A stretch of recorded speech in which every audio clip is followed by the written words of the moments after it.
Hello, welcome to another episode of Field of Screams podcast. Today is the day, it is the time. We have covered all of the Nightmare on Elm Street movies. It is time to rank them all. Now, just a reminder, as I rank these are based upon how much I like these movies. I'm not trying to view them like a critic. I'm just going to tell you how I rank them, why I'm ranking them where they are, and we're going to go through it.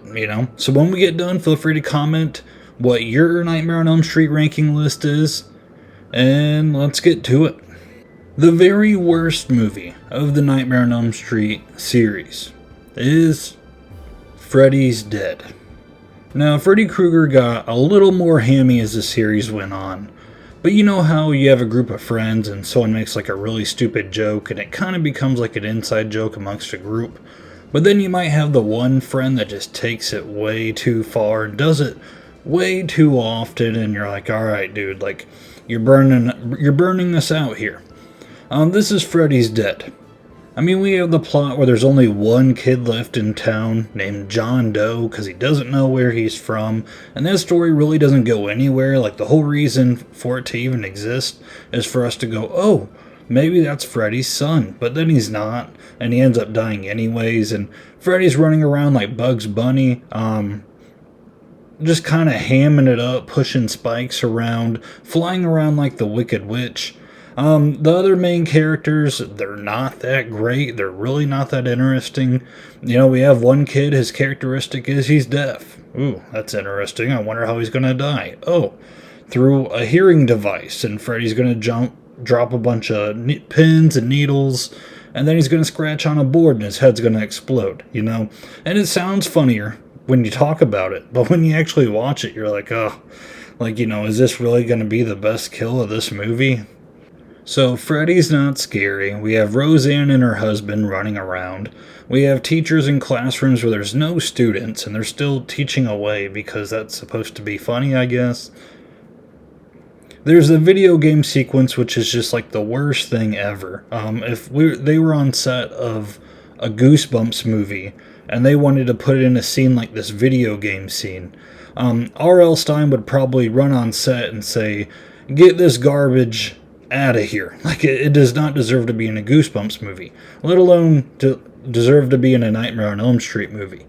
That scene was just one of the worst. I've covered Halloween and Friday the 13th and now Nightmare on Elm Street all the way through, and I would say Freddy's Dead is the worst movie out of all three franchises. I will just go there.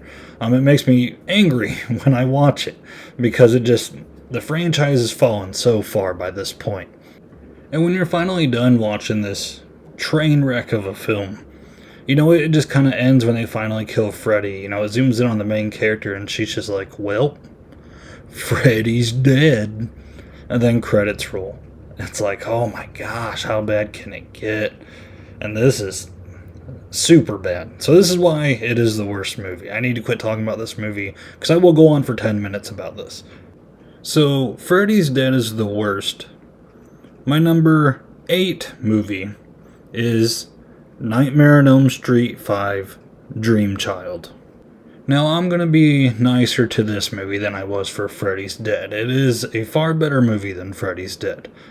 But this movie still has some problems, at least for me. I'm going to start with the good with this movie. The one thing I really do like, Alice's dad has a wonderful redemption arc. I do like that he becomes a good person. While we get to these later movies, you don't really see a lot of character development, so seeing him kind of turn himself around, be an actual good dad, that was really good to see. Another thing I liked, I think the actress who played Alice, I think she stepped up her game a lot from Part 4. Part 4, her character was kind of weird. I know they did that for character development for number 4, they turn her to a badass. But I like Alice a lot more in this film. I think she does a good job of doing her role. I thought Greta's kill was very creative. Her mom constantly on her about eating, so Freddy overfeeds her and chokes her to death. I thought Dan's kill was very good. You know, he gets attached to the motorcycle. He turns into like this Terminator slash Transformer hybrid type thing. That looked really cool. I thought there was some cool commentary over, having a child like in the middle of the film.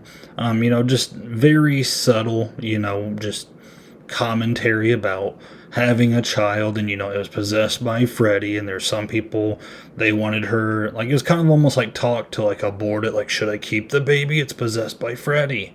There's that whole dilemma there. And there's even like another group of people that are like, I think Alice is unfit to have the child. And then like there's even that little discussion there. I thought that was kind of cool to see in a Nightmare on Elm Street movie. It doesn't really go anywhere after it's introduced, but for it to be there in the first place, it's kind of cool.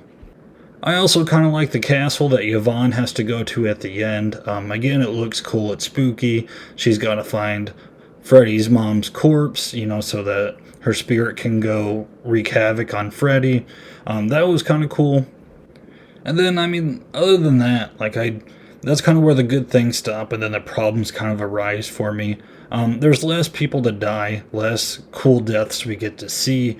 You would think with a smaller assemble of cast compared to 4, we would get more character development. That doesn't really happen. We don't really get a whole lot from Yvonne. We really don't get a lot from the snack pack guy, the guy who likes the comic books and stuff. I was not a fan of Super Freddy. I thought it sounded good on paper, was not executed well. There's a part in this movie where it turns into like a labyrinth style place, like almost like Hellraiser, where stairs are like shooting sideways and all over the place. And there's like a sequence where like Freddy's chasing the child and Alice is like running around, and Freddy has like a humpback. He looks just very weird. He looks like Igor running up and down the stairs. And it really becomes nonsensical towards the end. By the time you get to that point, the little kid tongue punches Freddy, and that's what stops him. Then he goes inside his mom's ghost body into her stomach, and then Alice's kid goes into her stomach, and then they both turn back into babies. And it's just what are we doing here? It gets really wild at the end, and it doesn't really make a lot of sense. And by the time I finished it, I was starting to get kind of exhausted of the series a little bit, and then I had to go watch Freddy's Dead. Man. But again, I do like Alice more in this film. I think they were trying to turn her into a Tommy Jarvis for the franchise. Because, every final girl that returns ends up dying, except Alice. She made it through 2 movies. I know Heather returns in 3, but she dies in part 3. In A New Nightmare, she's Heather Langenkamp. She's not Nancy. They probably should have just tried a 3rd movie with Alice instead of going the Freddy's Dead route, but hindsight's 20/20. So that's number 8. My number 7 is the Nightmare on Elm Street reboot from 2010. Now, I loved watching this in high school, but on the rewatch during this run, it did not fare very well on the rewatch. I will say it has cool visuals, and everything they designed to do, on paper, sounds really cool. Have a dark, gritty Nightmare on Elm Street movie, love that. Have Freddy looking like a burnt corpse, try to make him scary looking, I like the idea. Make it a little gothic and set up cool visuals, heck yes. But when they finally make this movie, I think the couple things that kill it is the CGI does not do very good. There's a scene where Freddy pokes out of the wall towards Nancy. In the original, they use practical effects with the stretchy wall. That looks really good. Here, they use CGI. Freddy looks like Casper. I was ready for Fatso to bust out of the wall behind him. That's a Casper reference if anyone remembers watching that as a kid. And I also think they go way too hard on the pedophilia stuff. Wes Craven always intended for Freddy Krueger to be like a child molester, but stuff happened. Basically, news reports were coming out at the time. They thought they shouldn't have put it in the movie. They're like, we'll just be subtle with it. And I mean, the older movies are very subtle with it. So when people are like, why is Freddy a pedophile? I'm always kind of like, well, Wes Craven always intended for it to be that way. So for the reboot to do it, I kind of get it. But it just feels like a little too heavy. You know, it's like showing the kids, like there's like the photographs. You know, and after like the big reveal of him being a pedophile, you know, he's like doing like wisecracks like, oh, talk about a wet dream. And it becomes less scary and more ew. Jackie Earle Haley did alright with what he had, but unfortunately he just looked like a burnt mole rat. And it's kind of hard to be a good Freddy when you look that way. So Freddy didn't look very good. And I also thought the subplot with like, oh, is Freddy innocent? Was he framed? It's just kind of a waste of time. We didn't need that. We're not going to have an innocent Freddy. Imagine Freddy being like, oh, I'm so misunderstood. Like, no, that will never happen. So just get that subplot out of here. So that's why it's at number 7. My number 6 is Nightmare on Elm Street 4 Dream Master. Now this one is very hard to place for me because it has a lot of cool visuals. You know, the whole soul pizza thing, that's really cool. The time loop, that was fantastic. I thought my DVD was damaged the first time I watched it. The scene where the girl's a bug, that's just disgusting. It's awesome. There's goofy things in this movie that I actually find pretty funny. Like, this is where MTV Freddy starts happening. You know, he's wearing sunglasses. He becomes alive because a dog pisses fire. We have Rick rising from his grave going, hello, baby. I crack up at that scene. I can't help it. And there's also the behind the scenes of the director basically just begging every day to direct this movie, not even changing his clothes. And they finally let him, and you know, it's a success. And he ends up having a pretty good career after this movie. So I do enjoy that too. But then we just run into problems. For example, Kristen having Tuesday Night replace Patricia Arquette. That was really no one's fault. Patricia Arquette pursued better roles. And Tuesday Night did probably the best job that she could, but it's still disappointing seeing a main character replaced. Kincaid and Joey dying off very early. Oh man, that breaks my heart. Why do you gotta do that to our favorites? I think his name's Rick. Rick's whole scene where he's doing kung fu and he's fighting the air, that's pretty dumb.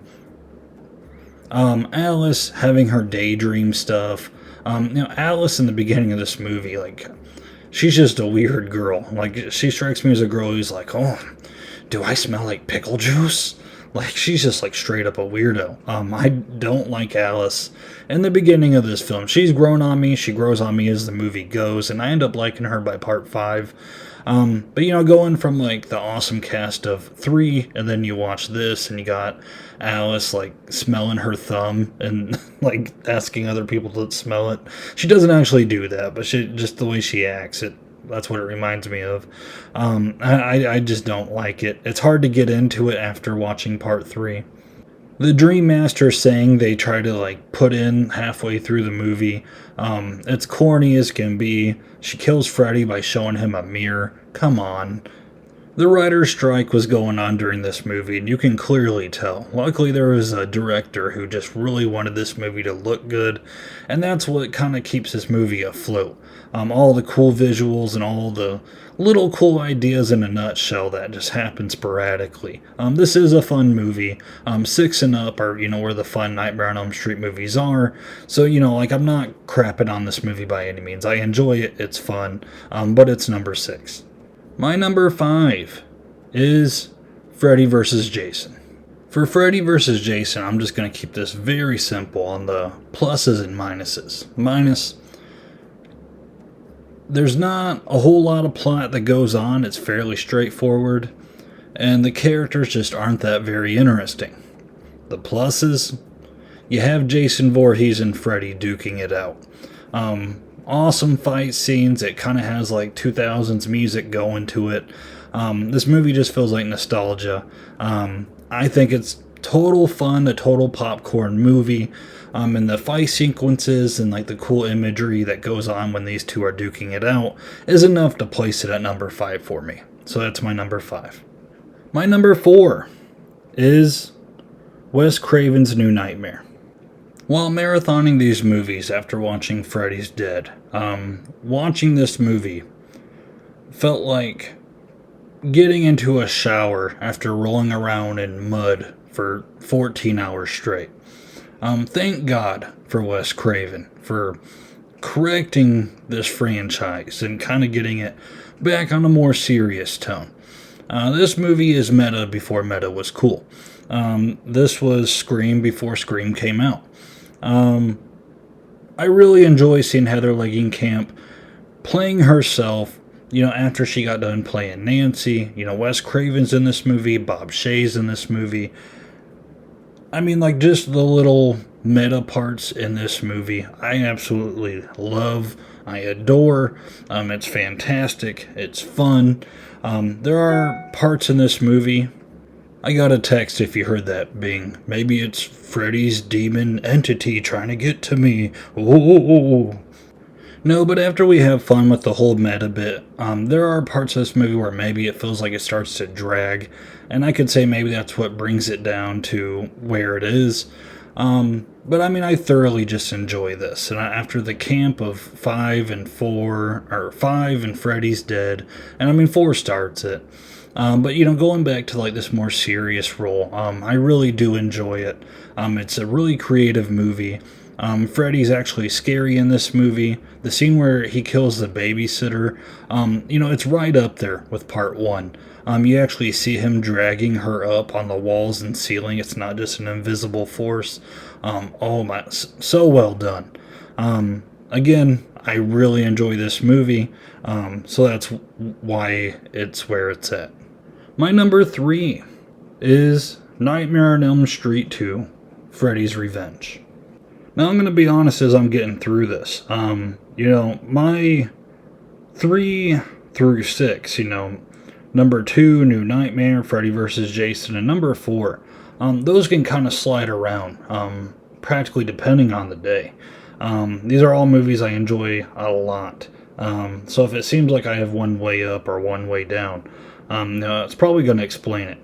But 2 is such a fun movie. It's a rebel on its own. It kind of ignores the lore of number 1. Freddy's not just in dreams in this one. He's trying to possess Jesse. We have the first male lead in the franchise. And really the only one. Jesse's like the final guy instead of the final girl. That's kind of cool. We have the jock, Grady, who at first you think that's going to be the bully, but ends up being best bros with Jesse. That's pretty cool.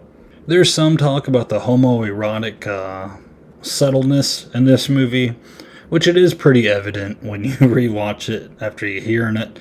You're like, okay, I see some things. This gym teacher, he's wearing all leather in this bar. He's getting whipped in the shower room. But it doesn't feel like it's shoved down your throat. I don't think it hurts the movie. In reality, I think it's just an overall good, fun movie. Freddy does some wacky things, makes the bus go out into a desert where it's balancing on 2 giant rocks. Like, it's kind of an iconic scene on its own. The scene where Freddy comes out of Jesse, so freaking gnarly. Jesse's little girlfriend, she's a great character. She could have been a final girl in any of these movies, and it wouldn't have suffered. Jesse's family, I think they're pretty funny. There's like goofy stuff that happens, like the parrot becoming possessed and exploding. It's like, what's that all about? But overall, this is just such a fun movie, and that's why it's at number 3. My number 2 is Nightmare on Elm Street, the original. Now, there's sometimes I don't hold the OGs as high as A lot of fan bases do. The first Friday the 13th, I really don't like. I think once you watch it, you kind of know what's going to happen. There's really nothing special about it. The first Halloween movie, I really enjoy that. But it's just like not my very top Halloween movie, like a lot of people have it. Whenever I did that ranking, there were some people that were mad about Halloween not being, the very top movie, and I get it. But with this movie, Nightmare on Elm Street, man, oh man, this movie holds up. It really does. Like it's scary. Freddy's definitely scary in this movie. He's not putting on sunglasses like in number 4. There is some gnarly stuff. Him cutting off his own finger, blood going everywhere. The silhouette with him with long arms going down the alleyway. You can tell it's fake, but man, like it looks so good. It really does. Even today, I'm like, man, I love that scene.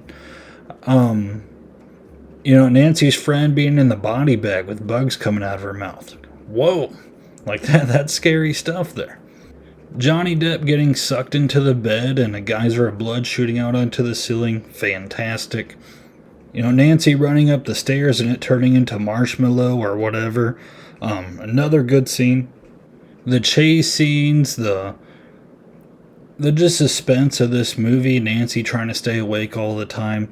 Like, for this to come out way back when it did, I mean, kudos to Wes Craven. Like I said, it holds up. I keep saying that, but it truly does. For an old movie, like you can't really tell. It's just a great movie overall. It's iconic all on its own. It's so creative. You can't speak highly enough of number 1. The very first movie of this franchise. So if you think I'm kind of like doing it dirty by having it number 2, like, hey, I get it. Everyone's got their feelings. But I definitely hold this movie very high. So with that being my number 2, that means my number 1 is Nightmare on Elm Street 3, The Dream Warriors. This movie just freaking rocks. I'll start with the soundtrack since, I got my pipes going. The Dream Warriors song, the song they play in the beginning while Kristen's doing the arts and crafts, making the house. It just total 80s vibe. I absolutely love this movie. I love every character in this movie. Kincaid, Joey, Nancy coming back, Kristen. We got I'm skipping her name, but the beautiful and bad girl. We got, is it Will, who wanted to be the Dungeons and Dragons Wizard Master. I like all of these characters. The character that makes the puppets, which when he gets killed, Freddy literally treats him like a puppet. Such an awesome kill. And this movie's full of awesome kills. Welcome to Primetime, bitch. Which that girl was good too. There's really not a bad character in this movie. Even one of the guys that works in the psychiatric ward, he was Morpheus from The Matrix. If you have Morpheus playing a very side character, you're going to have a great movie. We have Dr. Gordon, who looks like Skip Bayless. He spends half this movie trying to get Nancy's pants. He's like Dr. Chalice Light. But I love Dr. Gordon. I love all the mistakes that he makes. He lets Nancy's dad drive while he's drunk. Oh yeah, Nancy's dad returns too. Awesome. This movie just knocks it out of the park in every single way imaginable. And when they finally get their powers and they team up together, it is literally like the Avengers. Before Marvel even thought about making this whole cinematic universe, Nightmare on Elm Street already did it with Part 3. I wish a lot of the sequels kind of followed this formula a bit, where, all the teenagers kind of got powers in their dreams, because I thought that was a really cool point in this movie. We literally got Kristen doing flips and kicking Freddy. Like, they're fighting him like the Power Rangers. Kincaid, with his super strength, like stabbing Freddy. Heather getting into the mix. And this movie does not play it safe at all. Like, these kids are dying off. And for the movie to take place in a psychiatric ward, a great setting for a great movie. I'm raving about this movie right now, but it is truly that great, at least to me. And the way they kill Freddy, I feel like it is like it's the best conflict to have at the end. You know, number one, they do the whole Nancy, like, I don't believe in you anymore. And she turns around and Freddy disappears. It's kind of anticlimactic for me. I always kind of imagine Freddy, like, stabbing her in the back when she does that. Like, that was very risky, Nancy. You're lucky that worked. But this movie, like, they're literally all fighting him. Joey finds his power through yelling and talking and shatters the mirrors. Dr. Gordon gets the holy water after battling that little skeleton version of him. Which, by the way, that's the only downside for me in this movie, is that skeleton, a little too much CGI, but, very minor problem for a fantastic movie. Again, I hold this movie very, very, very high. I grew up with this movie. When I was a kid, I wanted to be friends with all these people: Kristen, Kincaid, Joey. I thought they'd be a cool group to hang around. Heck, I still do. I would hang with Kincaid and Joey and the whole group. Why not? So this is my ranking of the Nightmare on Elm Street series. We are due for a new movie. After watching the new Stranger Things season with Vecna doing the dream stuff, like, you would think Hollywood would be like, man, like, they're doing cool stuff with the dreams. Maybe we should get Nightmare on Elm Street back out there. Halloween's definitely done enough. Man, come on, guys. Get a Nightmare on Elm Street movie out there. We need one. I mean, even Smile is doing cool stuff with, like, illusions and all that stuff. Like, Nightmare on Elm Street, that's their bread and butter. I don't know if that's the correct saying or not, but, I mean, come on, make it. But yeah, if you're still listening, thank you so much for listening. Go ahead and comment your ranking of this franchise. If you could, like this episode, it helps out the channel. It gets other people to see it. And feel free to subscribe if you want to see future episodes. Again, thank you so much for listening, and until next time, guys.